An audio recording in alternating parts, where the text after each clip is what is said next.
sendiri, dan mungkin dia nggak akan ngelakuin beberapa tahun yang lalu. Jadi pasti mereka akan hati-hati sama seperti kita, jadi saya fokus ke tim saya sendiri.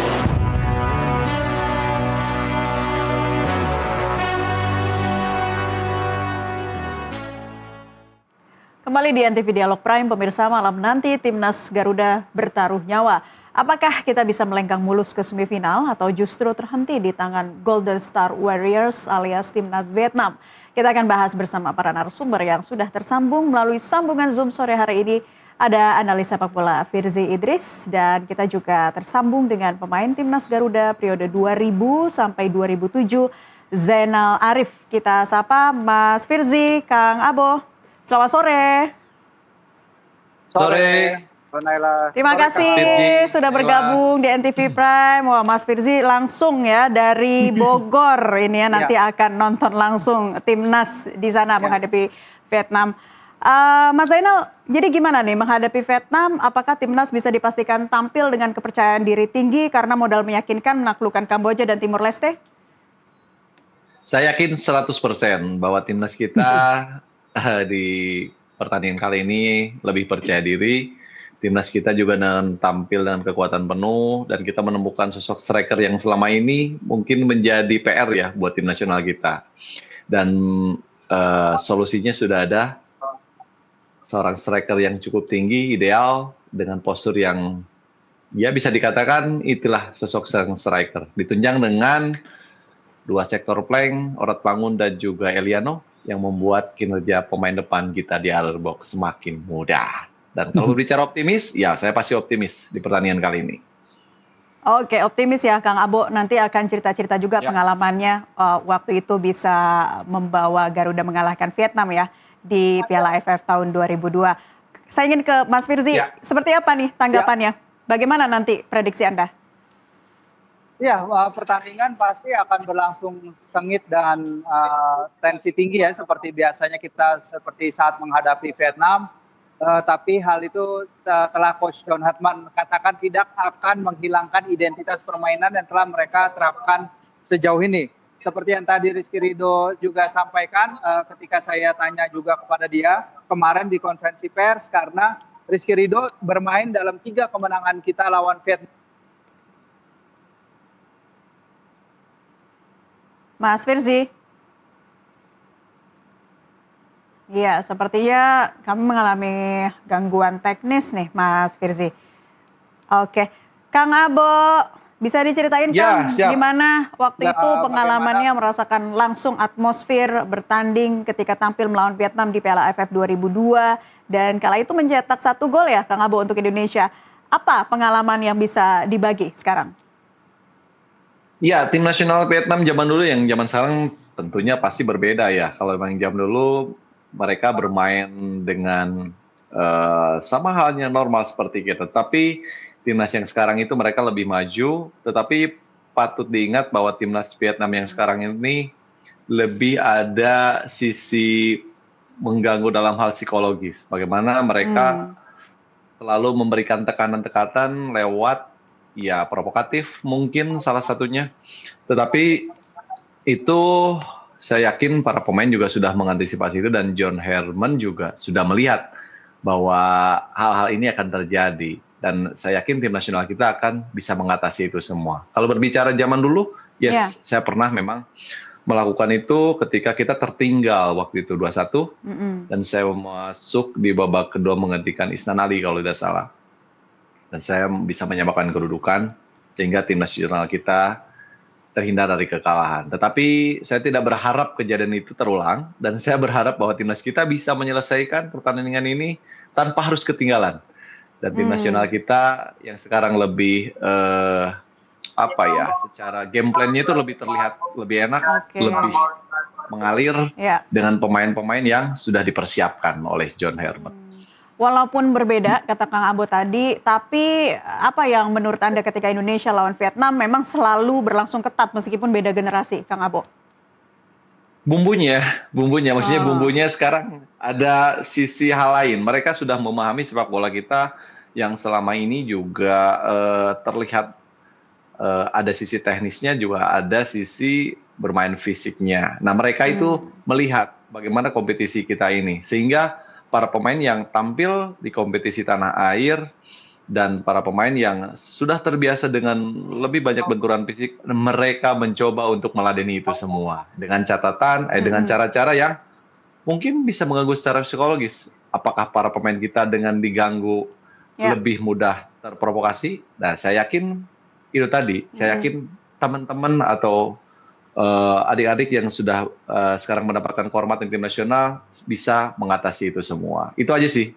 Lebih ke bumbu-bumbu provokatifnya ini. Nah, ada bumbu-bumbu provokatif yang lebih ditunjukkan dalam permainan ketatnya Vietnam. Mas Firzi, bisa ditambahkan seperti apa sih karakter Vietnam yang perlu diwaspadai oleh timnas nanti malam? Ya tadi mungkin sambungannya sedikit terputus ya, mungkin ini karena mulai ramai nih para penonton sudah mulai memasuki tribun VVIP, banyak juga VIP kayaknya pengamanannya juga lebih ketat dari pertandingan pertama, dan ini menunjukkan animo ya karena timnas juga sudah mengumumkan bahwa tiket terjual habis. Nah, terkait kalau misalnya bumbu-bumbu pertandingan lawan Vietnam itu mungkin tadi sedikit terpotong, saya kemarin nanya juga ke Rizky Ridho gitu, karena dia bermain dalam 3 kemenangan timnas Indonesia atas Vietnam antara Januari dan Maret 2024. Itu adalah pertama kalinya sepanjang sejarah kita bisa menang 3 laga beruntun lawan mereka, dan Ridho pasti tahu apa yang diperlukan untuk mencegah rekan-rekannya terutama yang belum pernah merasakan atmosfer bermain di Piala AFF Senior agar bisa mengendalikan emosi, menghindar dari konflik-konflik tidak perlu, tidak terpancing. Dan menurut saya ini suatu hal yang sangat diperlukan dalam menjaga disiplin, karena skorsing apapun ini akan membuat kita pertandingan berikutnya lawan Singapura ini akan juga sangat menentukan ya. Kecuali kita bisa menang di pertandingan ini, kita sudah membungkus kelolosan. Tapi kalau kita tidak menang seri atau amit-amit sampai kalah, itu artinya kita perlu ke Singapura dengan memberikan kemenangan. Jadi jangan sampai kita datang ke sana dengan handicap ada pemain yang mendapatkan skorsing. Jadi seperti itu yang kemarin juga disinggung kepada Rizky Ridho kemarin. Oke, kita berbicara head to head sekarang ya Mas Firzi. Dari 31 kali pertemuan, tim Merah Putih menang 11 kali, imbang 11 kali, dan kalah 9 kali dari Golden Star Warriors. Catatan Anda dari head to head keduanya seperti apa? Iya betul, secara overall kita unggul sedikit ya. Tapi di Piala AFF memang kita lagi dalam tren yang tidak baik ya lawan mereka ya. Kita terakhir menang lawan mereka itu 2016, untungnya di stadion ini nih, di belakang saya ini ya, kita menang ketika itu lewat bola Boa Salosa penalti menit ke-53. Itu adalah semifinal pertama. Habis itu kita menahan mereka 2-2 di Hanoi. Nah, setelah itu kita memang kesulitan ya, nggak usah menang, kita bahkan kesulitan mencetak gol lawan Vietnam dalam beberapa pertemuan terakhir. Tapi harapannya seperti yang Kang Abo tadi sudah katakan, dengan kehadiran seorang striker number 9 yang kita rindukan, dengan permainan Ragnar yang mulai menemukan kebugarannya, dengan permainan Donitri di sisi flank dan juga para pemain lain, kita akhirnya bisa menghentikan rentetan tidak bisa mencetak gol lawan Vietnam yang kayaknya datang ke laga ini juga tidak dalam kondisi terbaik ya. Ada beberapa juga pemain yang kayaknya cedera atau tidak fit di lini belakang mereka. Jadi itu harapannya kita bisa membuat gol dan juga mengambil poin penuh pada laga nanti untuk memperbaiki rekor pertemuan kita lawan Vietnam di Piala AFF ini. Oke, Kang Abo, ceritakan lagi dong kepada kami, di mana sih titik lemah Vietnam yang mungkin bisa dimanfaatkan oleh skuad Garuda malam nanti? Iya, sebetulnya mereka kalau secara mental saya pikir mereka sudah teruji ya. Mereka bermain di kandang kita, mereka tetap selalu memberikan tekanan-tekanan lewat hal non teknis. Secara permainan kalau beradu fisik, saya pikir tim nasional kita juga tidak akan kalah. Ini yang mesti harus diantisipasi. Kenapa? Mereka itu kadang-kadang bisa mengatur tempo supaya para pemain kita itu fokusnya bisa terbelah atau terbagi lah ya. Itu sih yang mesti harus diantisipasi. Kalaupun misalkan nanti ada hal-hal yang ya biasalah, drama-drama yang selama ini sering mereka lakukan, para pemain kita diharapkan tetap masih bisa fokus ke pertandingan. Itu sih ya, hal-hal seperti itu. Karena para pemain kita jujur, para pemain timnas sekarang ini sedang dalam top performnya. Para pemain juga dalam kepercayaan diri yang sangat bisa dikatakan luar biasa. Jadi hal yang paling penting adalah tetap fokus, apapun yang mereka lakukan jangan terpancing, jangan terprovokasi, karena kita bermain di kandang, stadion pasti penuh, dan tunjukkan bahwa kita bisa melakukan tekanan dan memberikan atau mengejar tahun ini bahwa dominasi Vietnam itu bisa selesai di pertandingan hari ini. Oke. Di bawah dukungan penonton ataupun pendukung sendiri, seperti apa bagi para pemain sih dampak psikologisnya, Kang Abo? Oh, jujur ini sangat luar biasa, maksudnya sangat membantu sekali ya pemain ke-12 ini, karena mungkin yang pernah saya rasakan ketika bermain tim nasional, ketika para penonton hadir, stadion full, menyanyikan lagu Indonesia Raya, di situ jiwa nasionalisme kita dipertaruhkan. Dan saya yakin para pemain juga sudah berusaha dan pemain akan berada di titik itu. Seperti apa? Menjadi motivasi lebih besar atau ada pressure atau tekanan-tekanan tersendiri? Sebaliknya, kalau menurut saya para pemain timnas kita juga sekarang sudah bisa mengantisipasi itu dan bagaimana kecintaan publik terhadap tim nasional kita ya.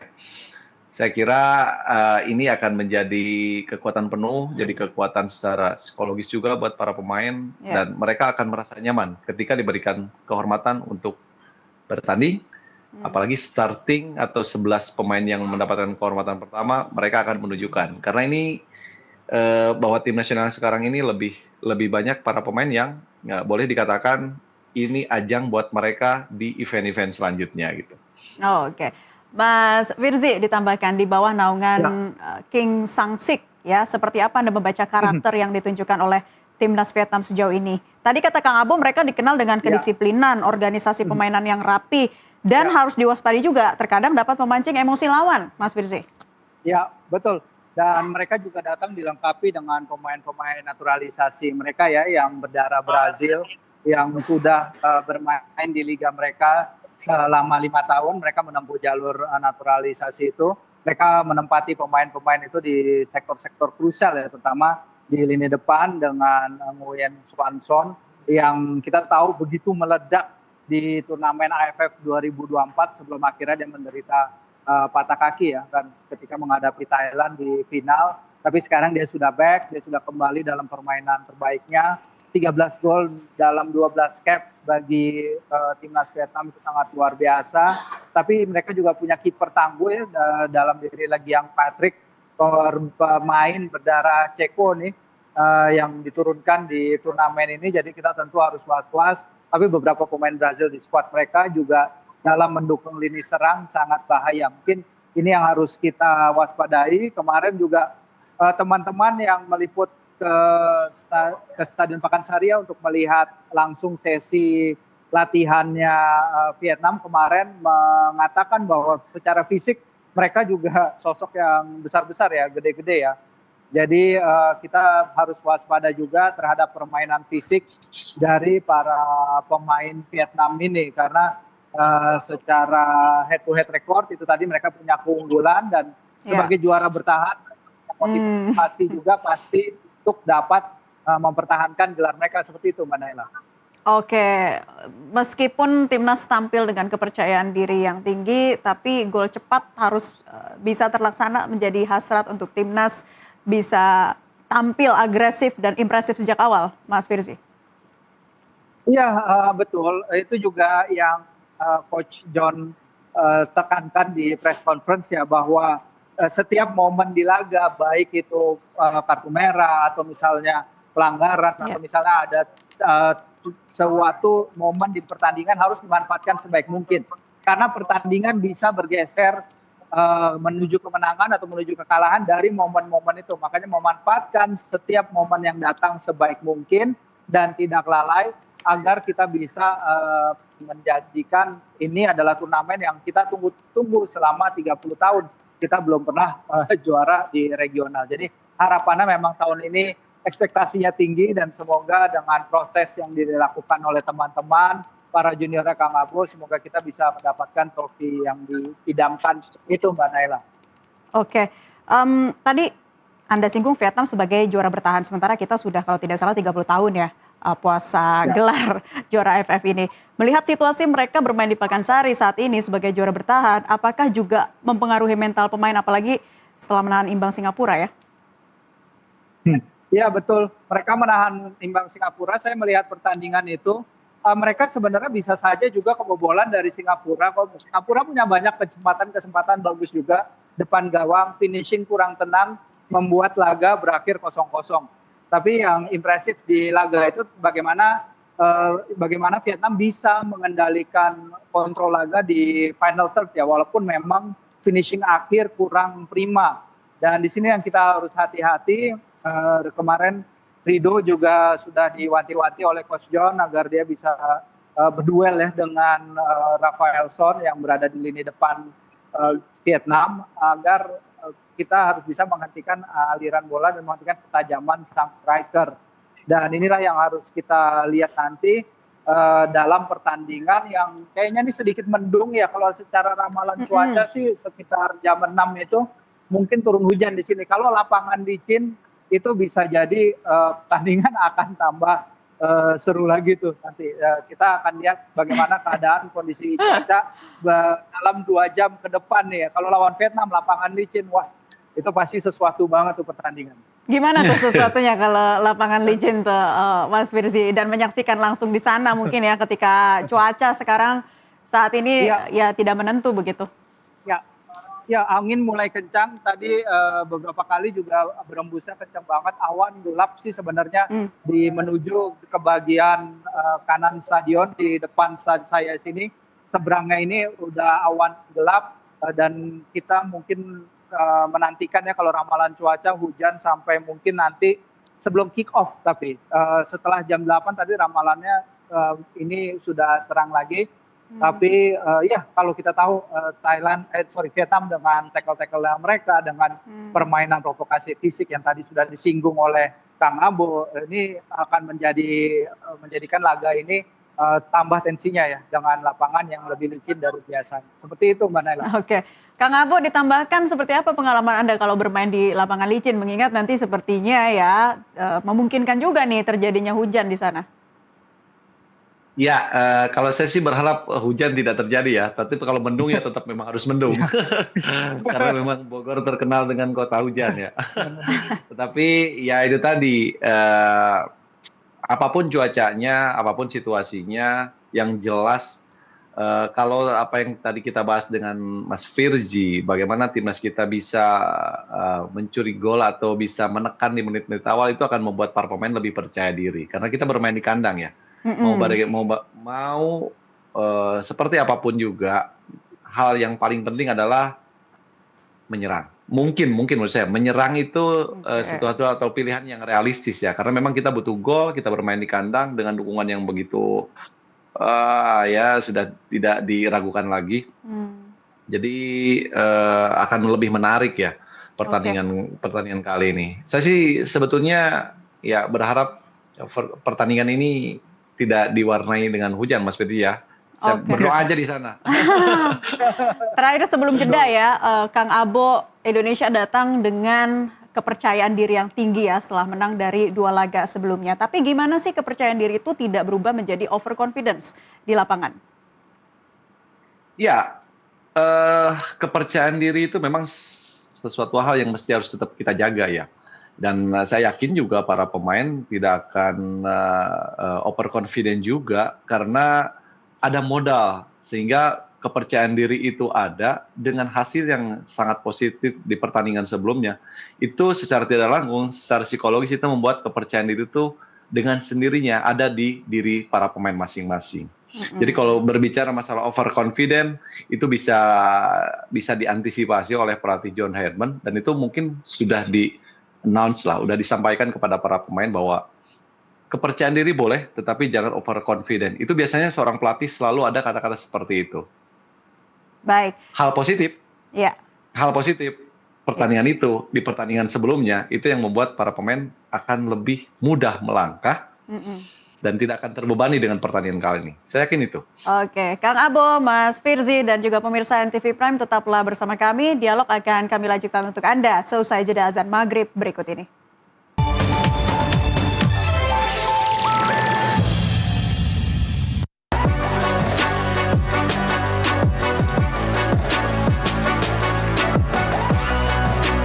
fokus pada tim kita sendiri dan mungkin dia nggak akan ngelakuin beberapa tahun yang lalu.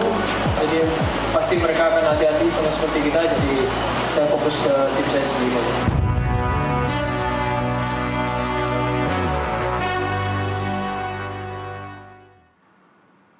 Kembali bersama kami di Dialog Prime, misi Garuda ke semifinal, bungkam Vietnam. Dan masih bersama kami analis sepak bola Firzi Idris dan Zainal Arif atau Kang Abo yang nanti akan bergabung bersama kami sesaat lagi ya. Kita ke Mas Firzi. Mas Firzi, kita mau lihat dulu susunan prediksi formasi dari yang dipasang oleh pelatih John Hetman berikut ini. Kita akan tampilkan dulu di layar kaca ya. Ya. Oke, seperti ini ya prediksi line up pemain timnas Indonesia besutan John Hetman, kurang lebih nantinya dipakai formasi 3-5-2 ya. Kita lihat, nah dari lini per lininya akan kita bahas ya Mas Firzi. Di lini belakang ada Rizky Ridho yang akan diprediksi kembali tampil dengan Shane Patinama dan Sandy Walsh. Berpotensi nih ya kembali jadi trio. Gimana melihat kekuatan kita di lini belakang? Ya betul, di situ adalah leadernya ya di lini belakang, Ridho, pemain yang sudah memiliki 50 caps lebih bagi timnas, bertugas melindungi gawang Nadeo ya, Arga Winata yang ketika dalam pertandingan lawan Kamboja juga mungkin dia menyesali kejadian dia mencetak gol bunuh diri itu ya, seharusnya bisa lebih baik lagi. Nah, dan ini perlu untuk meningkatkan confidence dia juga untuk kedepannya, karena kita tahu Cahya juga bermain baik di bawah Mister menghadapi Timor Leste. Jadi ini adalah persaingan di bawah gawang ya. Kalau kita di tim hanya ya boleh disebut ya ada Emil, ada Martin. Nah sekarang Nadeo, Cahya dan juga nanti mungkin Hernando Ari bisa menamaikan persaingan. Tapi Sandy Walsh juga baru pindah ke Indonesia ya, mengikuti langkah juga dari Shane Patinama. Dia juga akan menjalani musim transisi bersama Persib Bandung. Kalau dia bermain di klubnya terdahulu, dia lebih main sebagai wingback kanan, walaupun posisi back kanan sentral bukan posisi yang asing. Nah kita akan lihat juga bagaimana sisi leadership Ridho ya dalam menggabungkan menjadi lem yang mengekat lini belakang kita di laga nanti, terutama dalam menghadapi permainan fisik dari para pemain Vietnam. Seperti itu Mbak Nayana. Oke, ada Eliano Renders juga dan Doni Tripapungkas di sisi kanan dan kiri mengawal lebar lapangan. Bagaimana?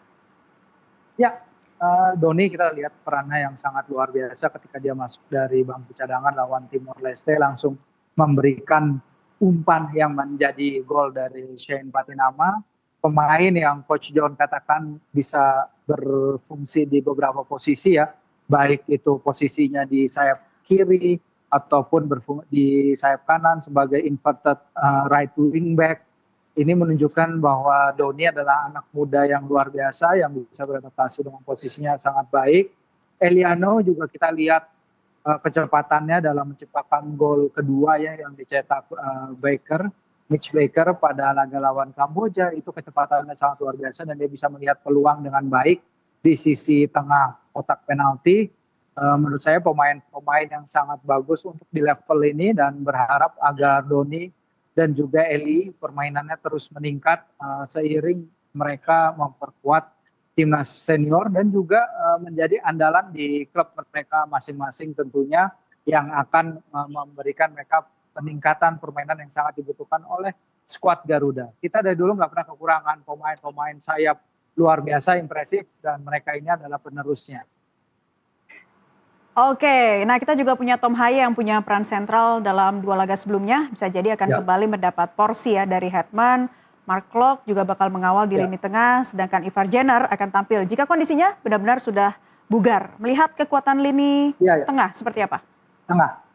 Iya, kemarin itu memang beberapa pemain menjalani sesi perenggangan atau recovery khusus ya, menjelang pertandingan, menjelang latihan resmi. Di waktu itu ada Mark Klok, ada Shane Patinama, ada Sandy Walsh, ada Mitch, dan beberapa pemain lain, dan Eli Reinders. Dan ini membuktikan bahwa turnamen memang berat ya bagi para gelandang kita, bagi para pemain kita yang harus berjibaku di dalam lapangan. Tapi ketika saya juga tanya kepada Coach John Herdman kemarin soal peran Tom Haye sebenarnya ya, karena Tom Haye kan akhirnya bermain 90 menit lawan Kamboja, terus kemudian bermain lagi 90 menit lawan Timor Leste. Itu adalah pertama kalinya dia bermain 90 menit back to back bagi timnas Indonesia, dan Coach John menekankan bagaimana dia sangat mengapresiasi apa yang telah diberikan oleh Tom di turnamen ini. 3 assist, hat-trick assist luar biasa lawan Kamboja, dan juga gol free kick hebat lawan Timor Leste. Ini menjadi bukti bahwa Tom Haye merupakan suatu pemain yang sangat-sangat krusial bagi skuad merah putih seperti itu, Mbak Nana. Oke, gelandang tengah kita ini bisa nggak memegang tempo ya menghadapi Vietnam malam nanti? Karena The Golden Star Warriors ini kan beda level ya dengan 2 laga sebelumnya. Ya betul, mereka beda level. Oleh karena itu bagaimana kita juga ingin agar para skuad Garuda bisa lebih menjejakkan kaki mereka di laga ya. Kalau kita lihat di laga lawan Kamboja, Timor Leste, dalam beberapa fase mereka kesulitan. Kemarin juga Coach John bilang bahwa mungkin tidak ada yang namanya perfect game bagi skuad, bagi tim sepak bola manapun gitu.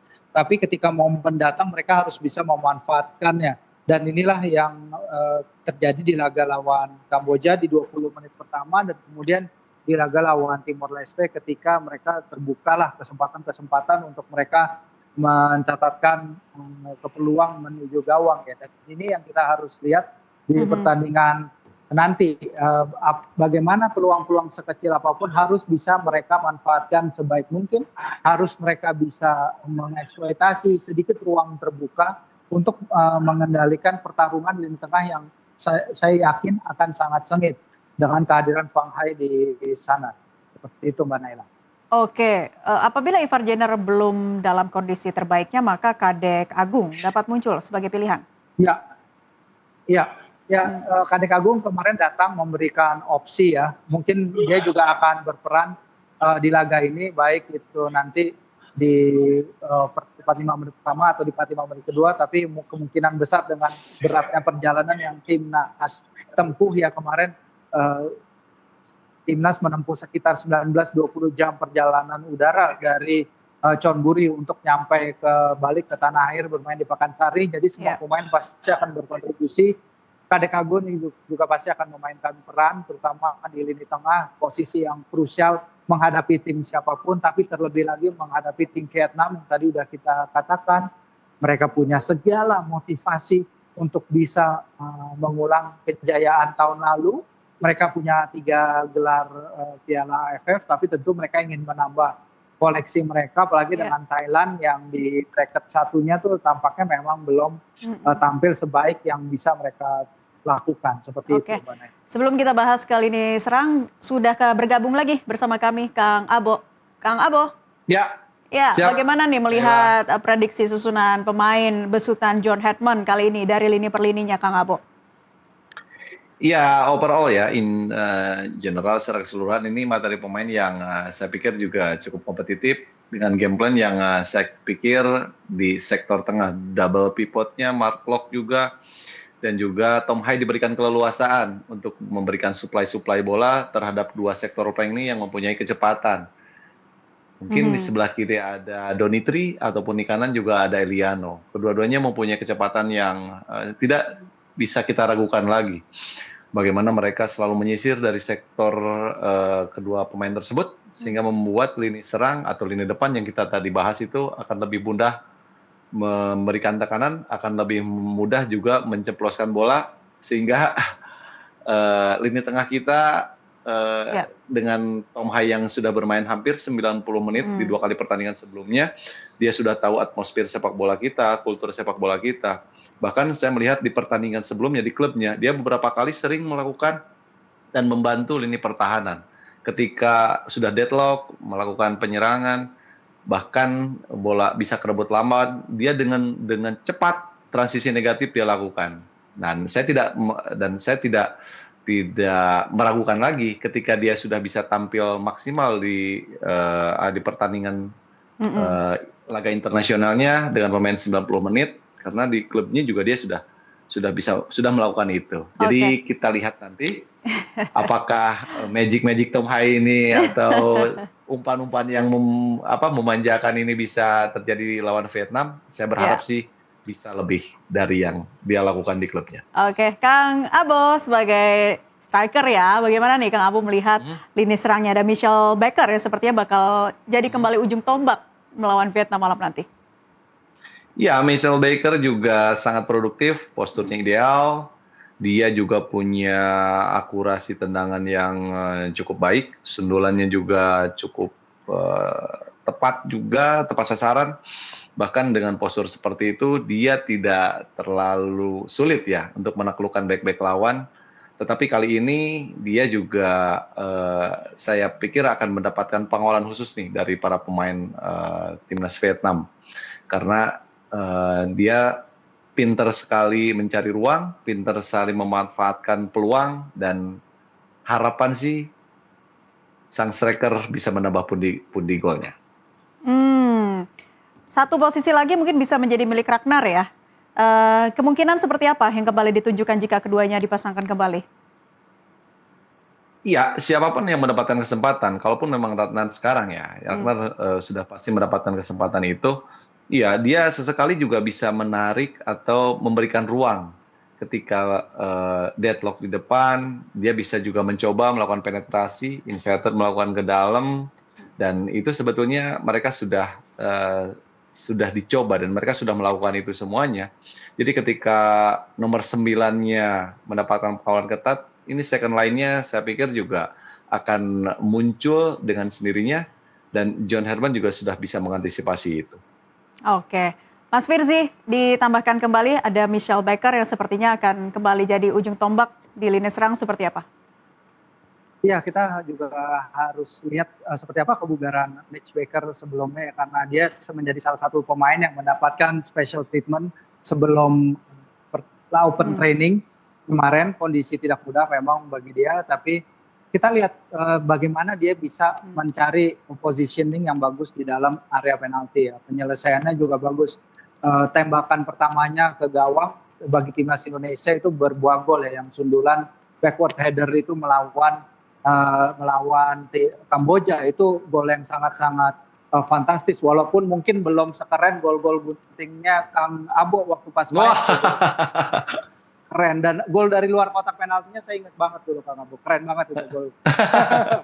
Itu gol-gol legendaris itu ya, tapi dia dalam trayek benar nih menuju kebintangan ya, terutama ya bagi skuad kita, karena memang benar kita merindukan sosok striker ini yang mungkin kita udah lama nggak miliki ya, balik ke era Mas Lambang, Ilham Jaya Kusuma, dan lain-lain, penyerang-penyerang yang layak, sangat layak. Bukan berarti yang semua tidak layak, tapi yang mempunyai karakter seperti yang dimiliki oleh striker nomor 9. Tapi kita juga harus ingat bahwa dia dalam proses perkembangan, 19 tahun, masih bermain di level universitas, masih banyak belajar, dan harapannya emang karirnya masih bisa terus naik dan menunjukkan hal-hal positif untuk ke depannya. Oke. Nah, menurut Kang Abo dan juga Mas Firzi, siapa nanti malam yang akan menjadi pemain kunci yang bisa menciptakan, kalau kata Kang Abo nih, magical-nya tersendiri pada malam hari nanti? Kang Abo deh, silakan. Iya, saya berharap semua pemain yang mendapatkan kehormatan menjadi pemain kunci ya, karena sepak bola itu kok olahraga kolektif, olahraga yang selalu dari sistemnya juga dari lini belakang, tengah sampai ke depan itu memang harus sama-sama ya, satu tujuan. Jadi jangan sampai terputus. Kalau berbicara siapa pemain yang pantas mendapatkan mendapatkan kehormatan ataupun mendapatkan perhatian lebih, saya pikir ya Tom Hai juga sejauh ini sudah memperlihatkan itu tanpa harus kita sebutkan dengan pemain-pemain lain ya. Saya juga melihat Donitri ini sosok pemain yang saya dari dulu menaruh harapan besar terhadap pemain yang satu ini. Dia cukup unik, dia juga aktif melakukan serangan-serangan, dan terlihat dari stamina-nya juga tidak sedikit pun memperlihatkan bahwa dia mendapatkan kelelahan. Dia selalu ikut melakukan penyerangan. Ini yang menjadi perhatian ya. Saya kira Donitri yang akan menjadi pembeda di pertandingan kali ini.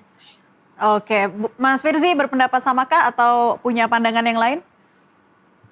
Ya, kurang lebih sama, betul sekali dengan apa yang dikatakan Kang Abu tadi. Memang pemain-pemain yang disebut pemain-pemain yang merupakan game changer bagi kita di lapangan, dan mereka yang tentu kita andalkan untuk bisa memecah kebuntuan apabila terjadi kebuntuan.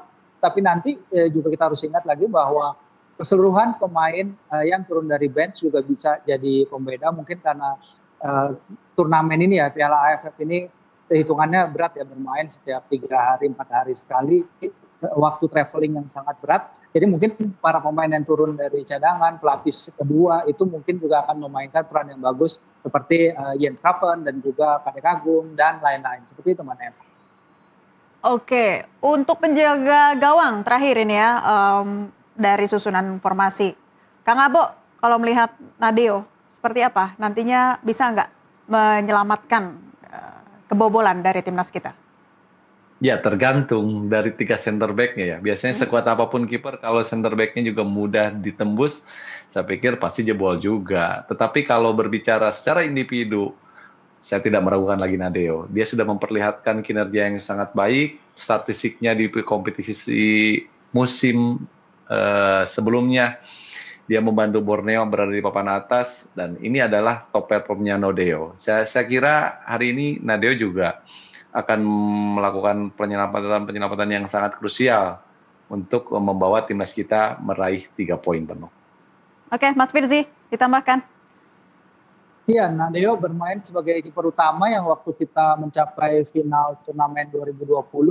Ketika itu penampilan terhebatnya datang juga ketika dia menahan penalti Singapura ya di injury time pertandingan yang menyelamatkan laga menuju extra time, dan kita bisa menang akhirnya di laga itu. Ya harapannya Nadeo tadi benar kata Kang Abo, dia salah satu kiper terbaik di Liga 1 musim kemarin, save percentage-nya juga tinggi banget. Secara shot stopping dia tidak diragukan lagi, dan ini yang harus dibutuhkan apabila melawan penyerang setajam Rafael Swanson itu di lini depan Vietnam. Dan bukan hanya Nadeo, tapi seluruh barisan lini belakang dan keseluruh 11 pemain juga harus bertahan dan menyerang sebagai satu unit agar bisa menghalau sang juara bertahan. Seperti itu Mbak Nela. Oke, Mas Firji, kita bahas sedikit dari Vietnam ya. Ada 3 pemain yang paling harus diwaspadai oleh besutan King Sang-sik di sini. Ada yang Nguyen Den Bak, Do Hong Han, dan juga Nguyen Xuang Song. Bagaimana Anda melihat kekuatan dari para pemain ini?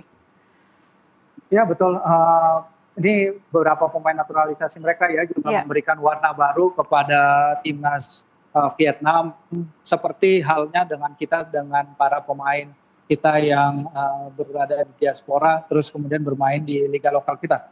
Memang ini adalah tantangan besar bagi kita ya, karena secara regional pun kita akhirnya bukan bermain adu naturalisasi, tapi akhirnya merambah ke area-area yang mungkin dulu tidak dilihat ya ketika mungkin 20-30 tahun lalu. Tapi dengan kehadiran pemain-pemain ini memberikan warna terhadap sepak bola Asia Tenggara, dan bahkan Thailand pun melakukannya. Filipina kita sudah tahu mereka punya 2 warga kenegaraan, akan sangat berbahaya.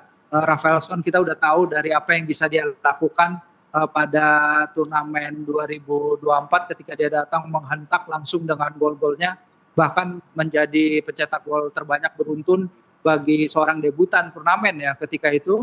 Dan dia tampak sudah kembali full force ini setelah sempat absen sekian lama akibat patah tulang yang dia derita, dan ini tentu saja ancaman bagi skuad Garuda yang harus dan tim pelatih sudah pasti tahu dan sudah pasti mempersiapkan alat untuk menangkalnya, mempersiapkan strategi untuk menangkalnya. Seperti itu Mbak Naya. Oke. Kang Abo, jika pertandingan berlangsung alot hingga babak kedua, apa sih yang dirasakan pemain di lapangan? Bagaimana agar tetap fokus dan tidak mudah terpancing emosi lawan?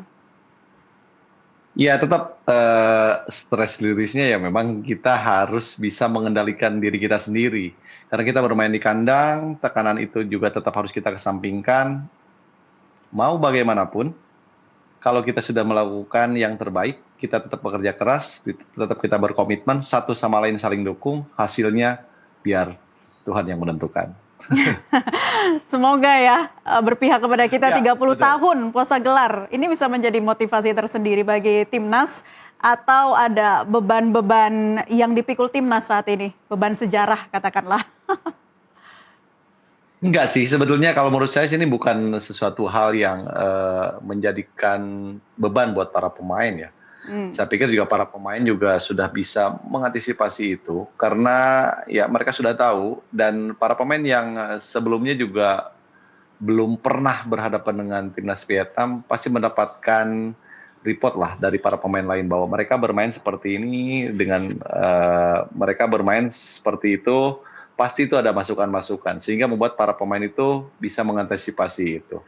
Dan saya kira ini bukan beban ya, justru malah beban itu ada di timnas Vietnam. Ketika mereka sekarang punya target untuk bisa mendapatkan gelar yang keempat, saya pikir itu jadi beban.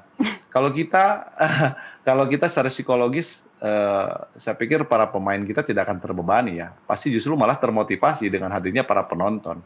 Jadi kita tunggu aja pertandingan kali ini. Ya. Mas Firzi, ditambahkan Indonesia udah 6 kali nih ada di final Piala AFF. Ya. Belum juga pecah telur, 30 tahun puasa gelar. Jangan-jangan bebannya justru sekarang ada di supporternya nih. Ya, kita mah mau bagaimanapun ya, timnas pasti akan selalu kita ikuti, selalu kita dukung, siapapun pemainnya, siapapun pelatihnya, supporter pasti akan memberikan yang terbaik. Seperti juga di sini full house, ini kembali menunjukkan bahwa kita walaupun memang belum berhasil kemarin lolos ke Piala Dunia, mungkin waktunya kita belum kemarin, tapi menunjukkan bahwa dukungan terhadap timnas tetap ada, tetap senantiasa terbukti ya dengan para penonton yang siap hadir. Dan ya 6 kali final dari 2000 sampai terakhir 2020 kita semua merasakan pasti kepedihan dan semuanya, tapi kita harap untuk kedepannya dan di turnamen ini terutama kita mendapatkan hasil yang terbaik seperti itu. Oke, terakhir deh untuk masing-masing narasumber. Kang Abo dulu nih, prediksi skornya berapa untuk timnas Indonesia melawan Vietnam? 2-0. Langsung ya, lantang 2-0, mantap Kang Abo. Mas Firzi? Ya dong. Biar seru 3-2 deh. Selisih 1 ya. 3-2 untuk Indonesia. Makan Sari bisa lihat 5 gol. Oke, baik. Terima kasih untuk perspektifnya dan prediksinya sudah bergabung di kesempatan NTV Prime. Kali ini Firzi Idris, analis sepak bola. Jangan lupa abis ini cari jas hujan ya Mas Firzi, takut hujan. Udah mendung di sana ya. Dan juga Zainal Arif. Tadi kata Kang Abo. Siap, Laila. Kang Abo, terima kasih sudah bergabung di NTV Prime kali ini. Selamat beraktivitas kembali. Sama-sama. Ya, terima kasih. Iya, dan pemirsa, misi Garuda ke semifinal bungkam Vietnam sudah kita bahas hari ini. Kami masih akan kembali untuk Anda dengan sejumlah informasi lainnya usai jeda berikut ini. Tapi sambil menunggu laga yang dimulai pukul 20:30 nanti, saya punya pantun untuk timnas Garuda nih. Pergi berlayar naik kapal, ombak menerjang di laut lepas. Ayo Garuda melaju ke semifinal, Vietnam tumbang, kita libas. NTV Prime akan kembali sesaat lagi.